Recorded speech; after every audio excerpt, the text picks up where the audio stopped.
along to it. I'm a certified nutrition specialist myself. They have an awesome conference and specialty tracks, which you'll hear a bit about today. But it's just a really positive, good organization for people who love getting people better with nutrition and the science of nutrition. Um, Amy is a licensed dietitian nutritionist in the state of Maryland, and it holds a master's degree in nutrition and integrative medicine from the highly respected Maryland University of Integrated Health, which is well known for its strong nutrition and acupuncture programs for some time, one of the founding integrative medicine universities and institutions in our country. So without any further ado, I'll turn it over to Amy. Thanks. Thank you so much. I'm so happy to be here. Let me share my screen and we will get started.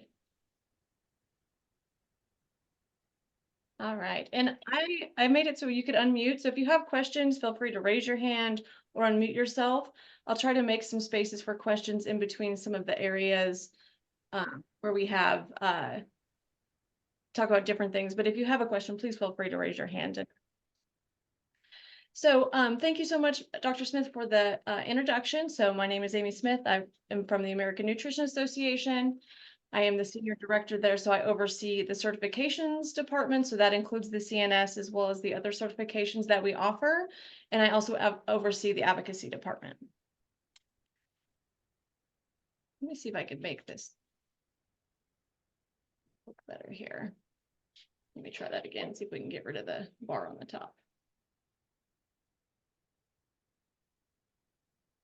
There we go. Okay. So just to kind of start with an overview of the American Nutrition Association for anyone who's not familiar with the organization, we focus on 4 different things. The first piece is going to be education. So we have an ANA content subscription, which is our membership piece. We offer webinars and we offer educational trainings. So our educational trainings right now focus on a couple of different areas. So we have a training that goes over nutritional genomics. We have a ketogenic training. And we have a new training that we've just released in the last year, which is integrating nutrition into practice.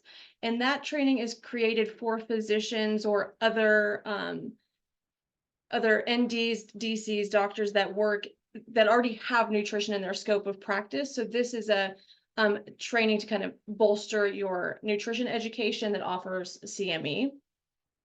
We also work to certify. So our main certification is the CNS. And then we also offer the CKNS, which is our Certified Ketogenic Nutrition Specialist, which you would earn after taking our keto training.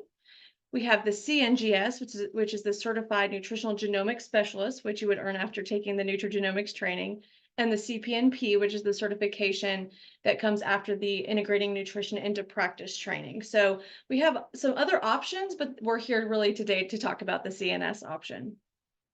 We also really focus efforts on advocacy. So it is our belief that all health practitioners should be able to practice practice nutrition to their level of training. And so that's what we really focus on in each state, is ensuring that not only CNSs have the right to practice, but those who have nutrition in their scope of practice also have the right to practice at the state level. And then the 4th thing that we focus on is connection. So we have CNS Connect, which was created kind of as a networking piece for our CNSs. A lot of CNSs especially are, working from home. They have a home practice. And so networking has been really important. So we do a lot of focus on in-person networking as well as virtual. We also offer CNS candidate support. So we consider anyone who is interested in taking the CNS pathway to be a candidate. So if you're in any degree program and you're thinking, yep, I definitely want to take that CNS pathway, then you're considered a candidate. If you've finished your education and you're working on your hours, still considered a candidate. And then finally, we have some state chapters that we've created to help with the advocacy efforts. And so we currently have 2 state chapters, one in Maryland and one in North Carolina, and hopefully we'll have more in the future as different advocacy efforts need to be coordinated, but also we hope to have enough CNSs and enough members in the future to kind of coordinate that in a state-to-state way. So today we're here to talk about the CNS, and I'm happy to answer questions about the other certifications or trainings as well, and we can do that at the end if anybody has questions. But really thinking about the CNS, so the certified nutrition specialist, what is the benefit of becoming a CNS, especially for someone who already has nutrition in their scope of practice? It's a really good thing to consider. Why do I need this other certification? So the CNS signifies that an individual possesses knowledge and skills required to perform a set of competencies. In this case, personalized nutrition is our focus. It sets the standard for a given discipline, again, personalized nutrition, and shows someone that you have what we call the 3 E's, which is the education, the experience, and you've taken an examination to prove your competence in that particular field. The CNS is NCCA accredited, so the National Commission for Certifying Agencies, which is the accreditor of certifications. It's kind of it's the gold standard, it's the highest level of accreditation that you can receive as a certification. And they evaluate the credentialing body against a very robust set of standards that we have to uphold to make sure that our program is meeting. And so that's something that we are very proud of. That takes a lot of work, but really shows to the outside, to the public, that the CNS is a certification that meets these standards and is accredited. So the accreditation benefits from the NCCA help us to build credibility with regulatory bodies. So this could be state and federal. It also helps us to gain credentialing abilities with insurers. So if you're in a state that offers licensure for CNSs or for nutritionists, you can then take insurance in those states. The NCCA is also a trusted third-party verification. It demonstrates that we have psychometric validity to our examination, and it supports certificates in the profession due to different state licensure issues. So there's 3 parts to becoming a CNS: education, exam, and experience. So we're going to go into each of these in depth, and then I can take any questions if any questions come up. So there's a degree requirement and coursework requirements. That's the first E. The second E is going to be the exam, which you can take anytime after you complete your degree program. And then the third piece is experience. So that's going to be your supervised practice experience, which we'll go into detail about. So first is the degree requirement. So we require a master's or doctoral degree in the field of nutrition or a related field. So anyone in the ND or the DC program would automatically meet this degree requirement upon graduation. And then we have a course requirement. So we require 36 semester credit hours of coursework. And this is to show that you have the foundational knowledge in nutrition that would be needed to meet the competencies that are laid out by the exam and the supervised practice experience. So let's break down the coursework requirements based on the program specifically. So I've taken the course numbers and the course names, and I try to look at the ND program and the DC program. And I think there's a lot of crossover there. So if you see, if there's something that's not listed, that doesn't mean that we won't take it. I try to just get a variety of both. So the first requirement is going to be 12 semester credit hours of nutrition, and this has to be at a graduate level. This is the only category that has to be at that graduate level. So some examples that you could be taking already as part of your program are science of diet and nutrition, clinical nutrition, nutrition for human performance, clinical nutrition medicine, botanical medicine is counted within the nutrition category, and the nutritional therapies and functional medicine. So if you're taking a combination of these classes and it equals 12 semester credit hours, you're already in good shape for that first requirement. The next category is biochemistry. So you're required to have 6 semester credit hours of biochemistry, and this can be graduate or undergraduate level. So some of the courses that are offered that you might be already taking as part of your program: human biochemistry, nutritional biochemistry 1 and 2. And I added a note there just to note that any extra credits that you have in nutritional biochemistry can also be counted in those nutrition courses. So you only need 6 credits. So if you took human biochemistry and nutritional biochemistry 1, you could easily count nutritional biochemistry 2 in the nutrition category. We would accept it in either, as long as you have the 6 credits in the biochemistry. And I see there's a question in the chat, but I'll look at that as soon as I finish the coursework requirements here.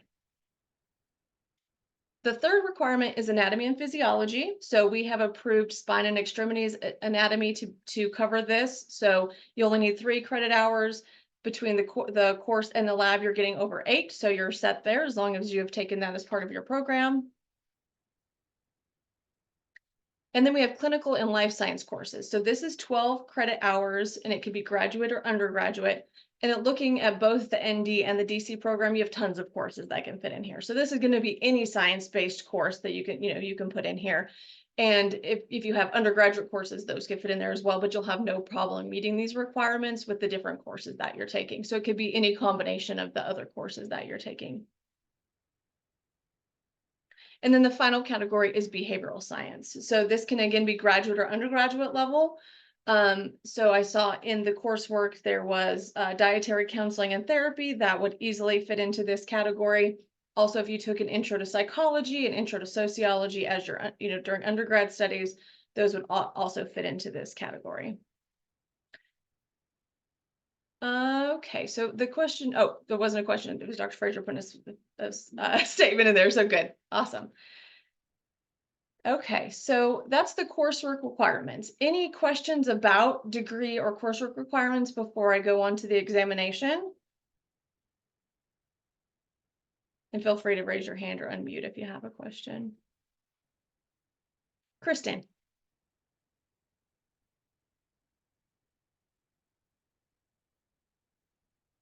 Oh, let's see if it'll let you unmute now. Thank you. I was starting to type in the chat, sorry. You're fine. And I'm sorry to ask a question since it's like individual, but I have a master's in holistic nutrition and in one in biology. Would I be able to work on the examination piece before graduation, or should I wait until graduation is over? So as long as your master's degree would fit in the degree requirements, which it sounds like it would, and you have all those course requirements, you're free to go ahead and take the exam, even if you haven't finished your other program, since you already have the degree requirement there. Okay, thank you very much. Yeah, absolutely. All right. So we will move on to the examination, and we'll have some time for questions at the end if anything else comes up that anybody has about the coursework. But, to sum it up, if you kind of do an overview, all of the courses that you need are included in the program. So that's where we're going with showing the coursework breakdown. You have everything you need. It's just a matter of getting it all done and the degree before you can take the examination. So we have had several candidates who come from NUHS, and they already have all of the coursework that they need to take the examination.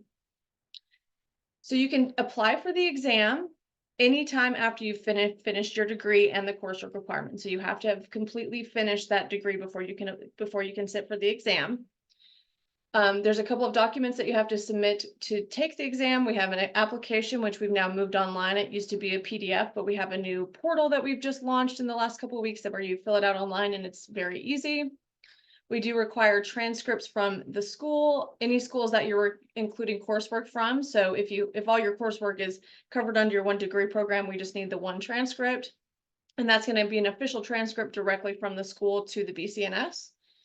We require 2 letters of recommendation, and those are emailed directly from the writer to the BCNS. And that can be, it could be a professor, it could be a supervisor in clinic. Anyone who you've worked with in a professional capacity can write that letter of recommendation for you. And then we require a resume. There is a $100 application fee, so you pay that when you submit the application. And then upon approval, there's a $400 exam fee.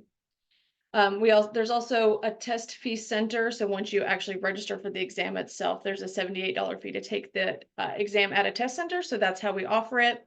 We offer it twice a year. It's usually in June and December. And so the applications are usually due about 60 days before. And that deadline's flexible. What we do it 60 days before, so we have plenty of time to make sure everyone has all the paperwork that they need. But we do offer it through test centers. So, those are all over the United States. They're fairly easy to find in most areas.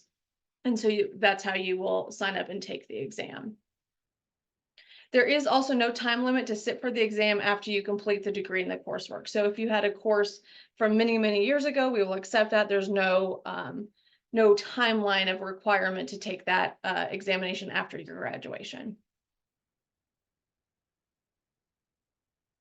Any questions about the exam before we move on? I'll give a little bit more details about it too. It's a 200 question exam. It is multiple choice. It is very much clinical based. So we do suggest that people have part of their supervised practice experience in before they sit for the exam, because it is very much like clinical scenario based. The exam itself is written by CNSs. The CNS group also has a variety of other credentials. So we do have a DC on there. We have an ND.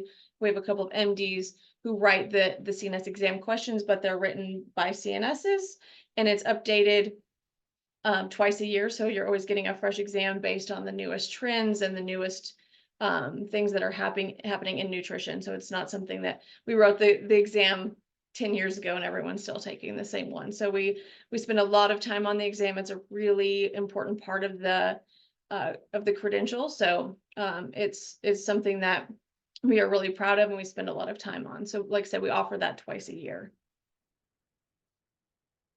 So the third piece is going to be the supervised practice experience, or the SPE. So this is 1,000 hours that are required, and it has to be within the personalized nutrition care model.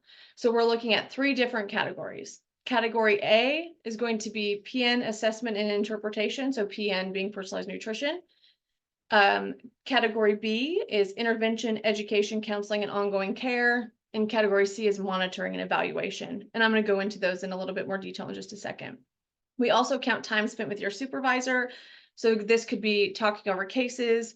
It could be like a grand rounds situation, or you're maybe having grand rounds with a group of cohort or a cohort that's talking about different cases. That could also be counted for hours. We do require 200 hours in each category as a minimum, and then the other hours can be split up among the categories however they fall. So as long as you have 200 hours in each category, then you're set. The goal of the hours is to address the CNS SPE competencies, and I'll send the slides over after with the recording, so you'll be able to click on the links. The SPE that we have set up, we set it up on purpose to be flexible, to meet different career goals, but also to meet state licensing statutes and regulations. You can start on your hours as soon as you are matriculated into the degree program. So as long as you have started your ND or DC program, you can start your hours.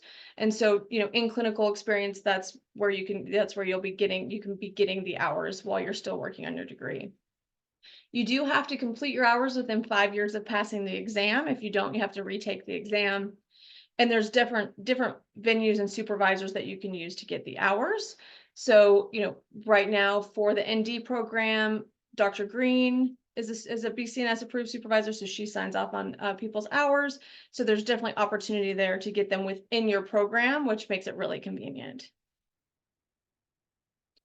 So we have 2 different types of hours. We have direct and indirect. So the first category being direct, we require a minimum of 750 hours. All 1,000 hours could be direct if you want them to be, but we do require the minimum. So direct experience is going to happen when you're working, one-on-one with a client or groups of clients. So this could include counseling individuals and groups. It's going to be activities directly related to the counseling of active individual clients and groups of clients, such as completing your chart notes, treatment plans, doing research directly related to the treatment plan, communicating with clients or other members of their healthcare team, participating in community education, which would be the development and delivery of education to a specific population. And as I mentioned, anytime that you're spending with your supervisor or in a supervisor-led grand rounds or one-on-one meetings. The other type of hours are indirect hours. So this is going to be a maximum of 250 hours. And so this may not apply to everyone. This is usually, especially when people don't have any experience working with clients. For example, they may want to start by shadowing their supervisor to see how to see how everything works. So this is going to be hours that are spent shadowing or doing case studies, but you're not working directly one-on-one with any clients. So it could include listening to videos of clients and practitioner interactions, shadowing an experienced clinician in clinic, discussing their cases, and coming up with treatment plans for the supervisor's clients or whoever you're shadowing's clients, participating in any kind of role playing, and utilizing case studies to prepare treatment plans and handouts. So again, these are not required, so it might not apply to everyone, but it is an option that we have for 250 of the hours. The following activities do not count for hours. A lot of them are really great for you to build your nutrition knowledge, but they just don't count for supervised practice experience. So research for the sake of researching, which is, not related to a current client, will not count for hours.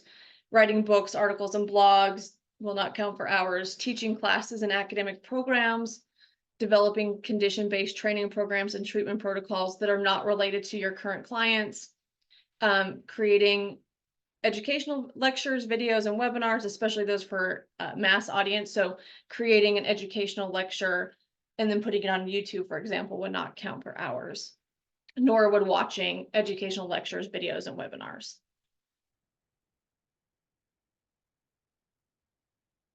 So to dive a little bit more into the hours themselves, so we have 200 required in category A. So category A is going to be personalized nutrition assessment and interpretation. So this is going to be, the systematic approach that you're taking to collect, record, and interpret the qualitative and quantitative inputs. So this is going to be diet, lifestyle, behavior, symptoms, nutritional genomics, lab markers, personal and family history, all those things that you're collecting in a normal assessment. And it's going to help you, of course, then look at root cause of imbalance, which contribute to the risk factors and current nutritional health issues. So think of A as assessment. So this is going to be you doing that initial assessment. It could also include reviewing new labs. So anytime that you're assessing something, it's going to be category A. Category B is going to be intervention, education, counseling, and ongoing care. So this is kind of those things that are happening between the time that you're seeing the client, maybe for the assessment and for a follow-up. So it could be including creating their treatment plan, developing their MNT interventions. It could be creating client education, creating handouts, counseling and management of individuals or groups. So if you're doing education, for example, to a population on high blood pressure, so that would be considered education and be category B. It could also include things like food prep instruction, teaching clients how to shop, sustainability practices, and any kind of behavioral and motivational counseling that you might be doing to create behavior change. So this is that intervention piece for educating, and we're counseling.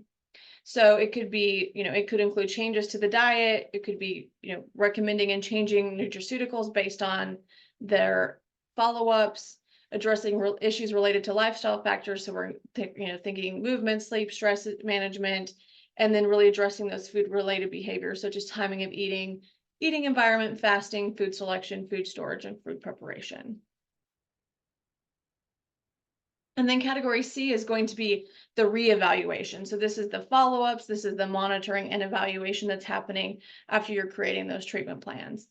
So we require 200 hours in this category as well. So this is going to be that regular reassessment of subjective input and collection of objective data, which includes really honing in on that therapeutic intervention plan, changing it as needed, but essentially think about category C as your follow-ups. So how do you find a supervisor? So, if you're currently in a program that has a supervisor on staff, fantastic. If not, you can find a supervisor through the BCNS. We have lists of supervisors. You can reach out to me and I'll make sure you have my email at the end of this presentation.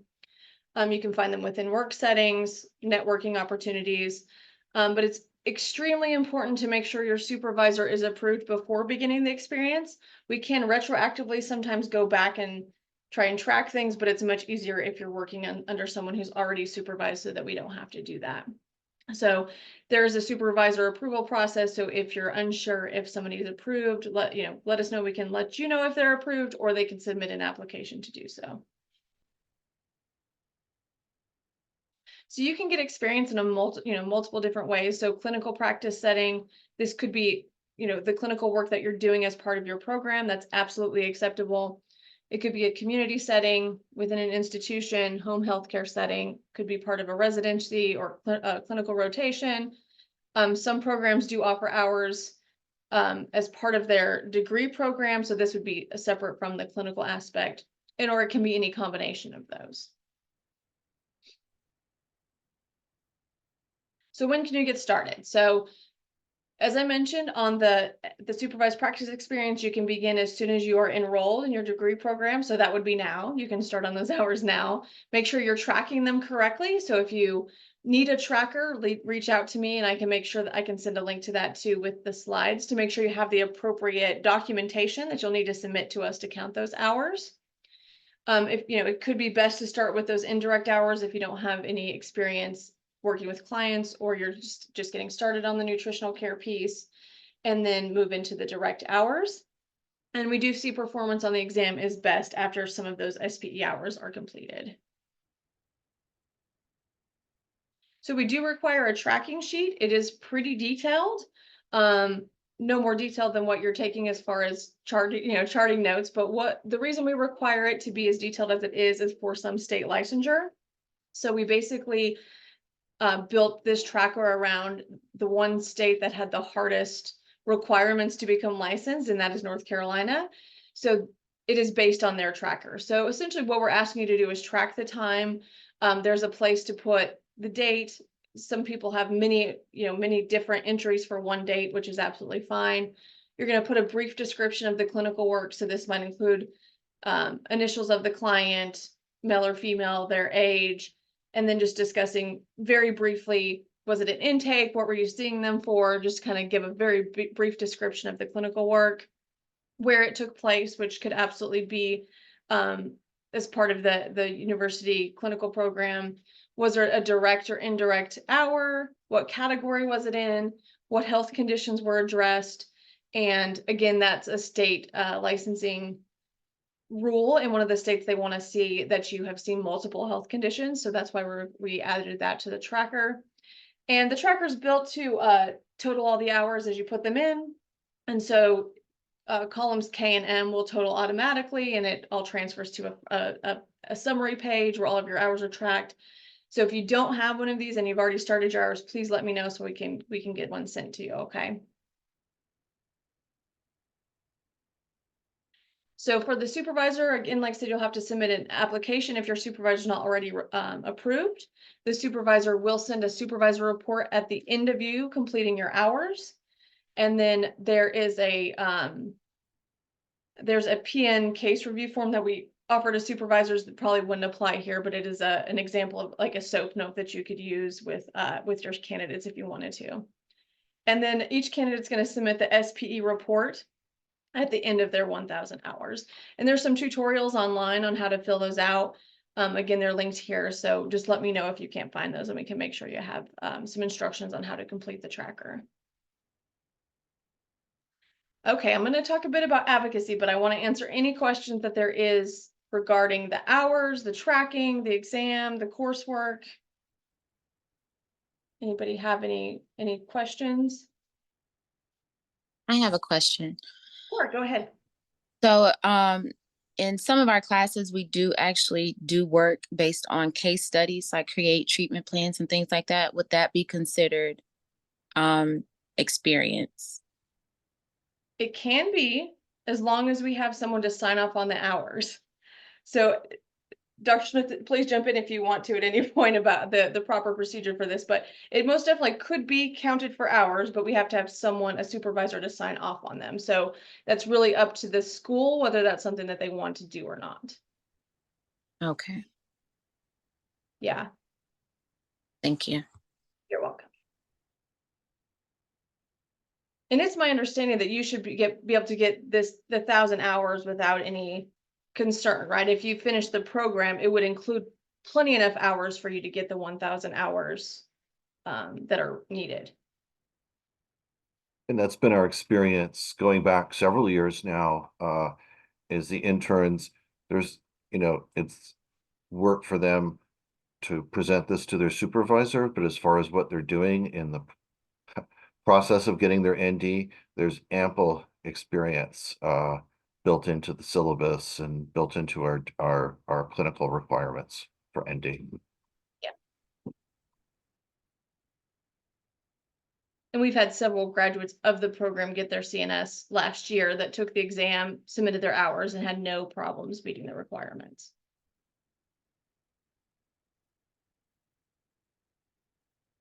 Any other questions? All right, I'm going to talk a little bit about advocacy and then we'll have some more time for questions if any come up. So I do also lead the advocacy efforts at the ANA. And so I just wanted to speak briefly about this. Currently, we do our work mostly at the state level. So our main goal being to preserve the practice rights of CNSs and other practitioners. We want to make sure that any practitioner who has nutrition within their scope of practice has the ability to practice. So right now we're currently fighting bills in Michigan and Arizona that just popped up this week. And both of those bills, unfortunately, have MNT restrictions that would affect not only CNSs, but other practitioners like DCs. And I don't think NDs in either of these circumstances, but it is something that's on our radar. So we are always working to preserve those rights. So currently there of the 53 jurisdictions, so that includes this, the states, DC, Guam, and Puerto Rico, CNSs can provide nutrition in 45 of those states. Some of the states do have outdated laws. So for example, Ohio and Tennessee, as a CNS, I'm not able to practice in either of those states. So there are still about 5 states where as a CNS, I cannot practice. So that may not apply to someone who is also a DC or an ND, but just to kind of give some background on where we're coming from, as CNSs. So we're currently working on legislation and rules in any of those states of which those rights are, being that they're at risk. We also do work to expand economic opportunities. So this is, like insurance reimbursement, telehealth. We don't have to work so hard in that area because it really is all based on the licensure piece. So that's where we spend most of our time and effort. But like I mentioned before, our belief is that all practitioners, nutrition and practitioners in general, should be able to practice to their level of education and training. And we believe that should be the way it is in all 50 states. There are different types of licensure laws in different states. So some states have exclusive scope, which is the licensed state. So this would be that there is a license required to practice some aspect of nutrition or dietetics. So we're always thinking about MNT or medical nutrition therapy is usually the definition of those laws. So for example, North Carolina, New Jersey, North Dakota, they all have licensing laws that are very exclusive scope that only provide the ability to practice MNT to those professionals that are licensed. And there are exemptions in some states where it is important for practitioners who are not eligible for licensure. So for example, in Georgia, a CNS is not currently able to get a license, but we have an exclusion where we are able to practice because we have a master's degree. So every state's a little bit different, but that's something that we're always looking at what the exclusions are and the exemptions are, and also always considering the other practitioners when doing that. There are also non-exclusive states or scope states. So many of these offer certification or title protection. So they are non-exclusive scope states that offer licensure. So Connecticut, West Virginia, and Alaska are all examples of that. And then there are some that may have recognition, but no formal board. So Virginia, I'm in Virginia, so that's one of them. So I was not allowed to call myself a nutritionist until I became a CNS, but there's no licensure in the state of Virginia.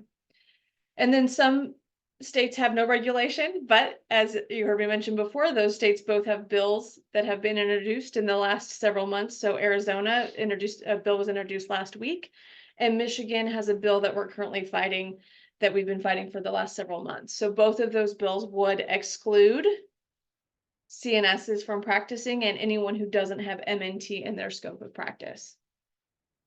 So licensure and certification is generally based on the 3 E's that I talked about. So we have education, experience, and examination. So anytime that we're supporting a bill, we're focusing on those 3 things to ensure that anyone who completes those 3 E's are included. And so, really just always make sure you're checking your state laws. I'm sure you all cover all of that in your programs as well. Just making sure that you're up to date on anything that might affect you depending on what state you're in. So this is just kind of a breakdown of where some of the states land. So exclusive scope, again, is going to be that licensure that can be applied for. Non-exclusive scope may be a certification, and then title protection like Virginia. So I don't have to have a license, but I have title protection. All right, so I have plenty of time for questions. And my emails here, I'll also put, or there's some emails here, but I'll put my personal email in the chat so that you can reach out to me. But I will stop sharing so I can see everyone, and just let me know if there's any questions.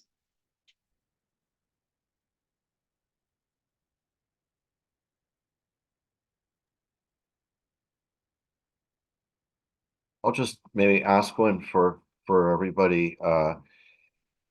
They might be wondering, well, this log I have to keep of my experience, you know, is that going to be like filing taxes, or how complicated? And I when I did it, um, it's not so bad, and it's been streamlined since. I think the supervisor reviews it and signs it, but it's not their project, it's the intern's project, but it's really not so bad. No, and really it's, if you're already doing charting notes, you're really just summing that charting note up in 3 sentences, right? We're not looking for a paragraph. We're not looking for you to write a book. All we're doing is proving to, if you were to apply for state licensure and to the board, hey, I did the hours. So it doesn't have to be overcomplicated. It is much easier if you do it every day instead of trying to do it like all at one time at the end of the month, because then you're trying to remember. So it's definitely not as daunting as it seems if you just kind of stay on top of it and take care of it each day.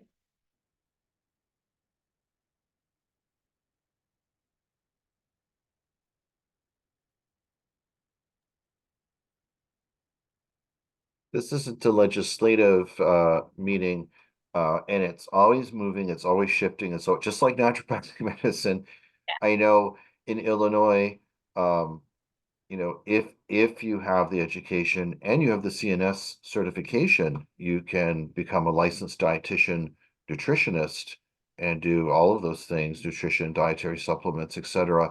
That's true in some other states as well, and more are on the way. Yeah. And I think that's the Michigan bill. There is an ND bill in Michigan, right? That's being processed right now. So the Michigan bill, that was one of the things that we were doing, was making sure that DCs and NDs were included, and the NDs were like, oh yeah, put an exception for us, but we also have our own bill going for it. So it's always changing, but we're always trying to work with the other professions to make sure that everyone is covered in whatever work that we're doing. With just shy of about half the states now licensed for ND, that leaves a lot of pre-licensed states. And like you say, a lot are in motion. We've got we have a momentum now in this decade. But for those going to North Carolina or staying here in Illinois, they will want to keep their nutrition credentials and keep learning and show that to their patients for the rest of their career. And it's a wonderful entry while that licensure is getting sorted out, or to start to be able to put a license up on the wall. And especially if your core interests, like myself and a lot of other people is food and dietary supplements anyway, there's a lot of practicality to that. Yeah, and the insurance piece too. So I'm not sure how the insurance piece works with NDs, but that is an opportunity. Because I got my LD in Illinois, so I could take insurance there, and so that's another important piece to it if that's something you're interested in.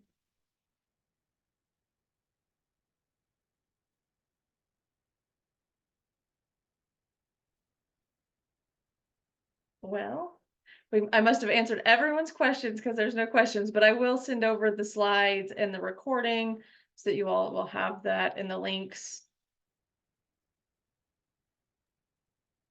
Great.